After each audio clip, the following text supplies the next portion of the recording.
بسم اللہ الرحمن الرحیم۔ السلام علیکم اسلام میسج کے پیارے دوستو، میری بہنوں اور میرے پیارے بھائیوں، امید کرتا ہوں کہ آپ سب خیریت سے ہوں گے۔ تمام تعریفیں اللہ کے لیے ہیں اور وہی نیک لوگوں کا ولی ہے۔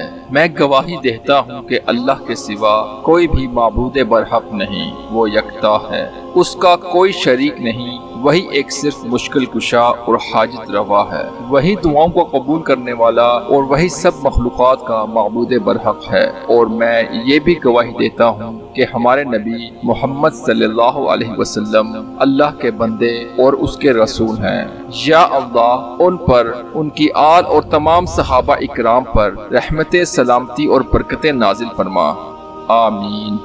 حضور اقدس صلی اللہ علیہ وسلم کا ارشاد ہے کہ جب نماز کا وقت آتا ہے تو ایک فرشتہ اعلان کرتا ہے کہ اے آدم کی اولاد اٹھو اور جہنم کی اس آگ کو جسے تم نے گناہوں کی بدولت اپنے اوپر جلانا شروع کر دیا ہے بجھاؤ۔ چنانچہ دیندار لوگ اٹھتے ہیں، وضو کرتے ہیں، ظہر کی نماز پڑھتے ہیں، جس کی وجہ سے ان کے گناہوں کی صبح سے ظہر تک کی مغفرت کر دی جاتی ہے۔ اسی طرح پھر عصر کے وقت، پھر مغرب کے وقت، پھر عشاء کے وقت، غرض ہر نماز کے وقت یہی صورت ہوتی ہے۔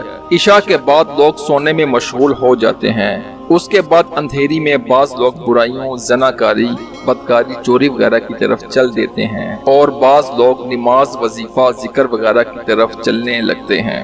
اس حدیث شریف سے ہمیں یہ سبق حاصل ہوتا ہے کہ اللہ جل شانہ اپنے لطف سے نماز کی بدولت گناہوں کو معاف فرماتے ہیں، اور نماز میں چونکہ استغفار خود موجود ہے، جیسا کہ پہلے اس کا ذکر گزر چکا ہے، اس لیے صغیرہ اور کبیرہ ہر قسم کے گناہ اس میں داخل ہو جاتے ہیں، بشرطہ کہ دل سے گناہوں پر ندامت ہو۔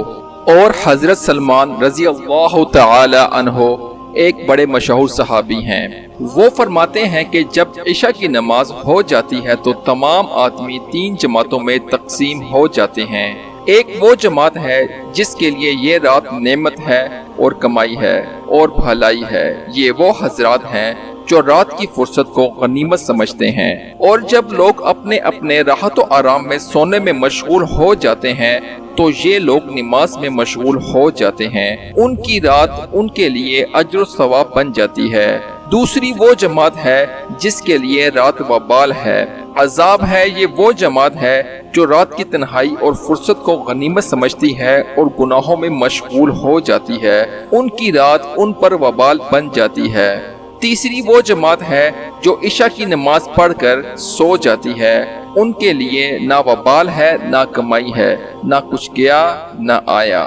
اللہ تعالی ہم سب کو 5 وقت کی نماز خشوع و خضوع کے ساتھ ادا کرنے کی توفیق عطا فرمائے، آمین۔